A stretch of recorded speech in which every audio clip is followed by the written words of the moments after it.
അനശ്വരയിലേക്ക് വരികയാണെങ്കിൽ ഒരു കഥാപാത്രത്തിന്റെ ചില സെലക്ഷനുകളെ പറ്റിയിട്ട് നമ്മളിപ്പോഴും ഈ സിനിമാ നിരൂപകരടക്കം സംസാരിച്ച് കേൾക്കുന്ന കാര്യമാണ് അനശ്വര എന്ന പേരും അനശ്വരയുടെ സിനിമാ സെലക്ഷൻ.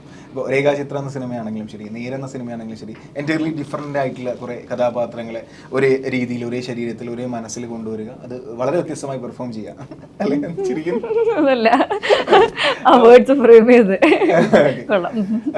അപ്പോൾ ഈ ഒരു സെലക്ഷൻ പ്രോസസ്സ് എങ്ങനെയാണ്? അതായത് എന്താ പറയുക, ഭംഗിവാക്കായി പറയുകയല്ല, തൊട്ടതെല്ലാം പൊന്നായി തുടങ്ങുന്നുണ്ട്. അത് ഒരു വളരെ വലിയൊരു ഗുഡ് സൈൻ തന്നെയാണ്. സോ എന്താണ് ഈ സെലക്ഷൻ പ്രോസസ്സ്?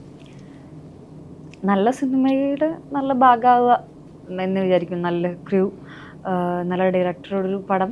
എനിക്കങ്ങനെ ഒരു ആദ്യം തൊട്ട് അവസാനം വരെ വേണ്ടുന്നൊരു ക്യാരക്ടർ അങ്ങനെ ഞാൻ നോക്കുന്നില്ല. എനിക്ക് എന്താ പറയുക, അതിനകത്തൊരു ആ കഥയിൽ ഒരു നല്ലൊരു കഥാപാത്രം കിട്ടിയ എന്നെ കഴിയുന്ന രീതിയിൽ ഞാൻ ബെസ്റ്റാക്കാൻ നോക്കുകയുള്ളൂ. എനിക്കത് നല്ലൊരു കാസ്റ്റ് ആൻഡ് ക്രൂവിൻ്റെ പടം വന്നാൽ എനിക്ക് ഹാപ്പി. പിന്നെ ഞാൻ എക്സൈറ്റഡ് ആണ് ആ സിനിമകളൊക്കെ ചെയ്യാൻ വേണ്ടിയിട്ട്.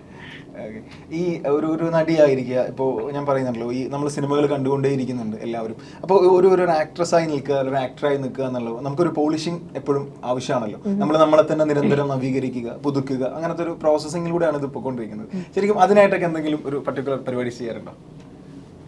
അങ്ങനെയായിട്ട് കുറച്ച് സിനിമകൾ കാണും, നല്ല സിനിമകൾ കാണും. പിന്നെ മെയിൻലി ഡയറക്ടറുടെ കോളാണ്. നമ്മൾ ഒരു ക്യാരക്ടർ വരുന്ന സമയത്ത് അവരുടെ വിഷൻ എങ്ങനെയാണോ അതിന് നമ്മളുടെ രീതിയിൽ ചെയ്യാന്നുള്ളതാണ്. അപ്പോൾ അവരുടെ അടുത്ത് ചോദിക്കുക, അവർ ആ ക്യാരക്ടറിനെ പറ്റി പറഞ്ഞിരുന്ന കാര്യങ്ങൾ കേട്ട് അതിനനുസരിച്ച് ചെയ്യുക. അങ്ങനെ ഞാൻ മെയിൻലി നോക്കാറുള്ളൂ.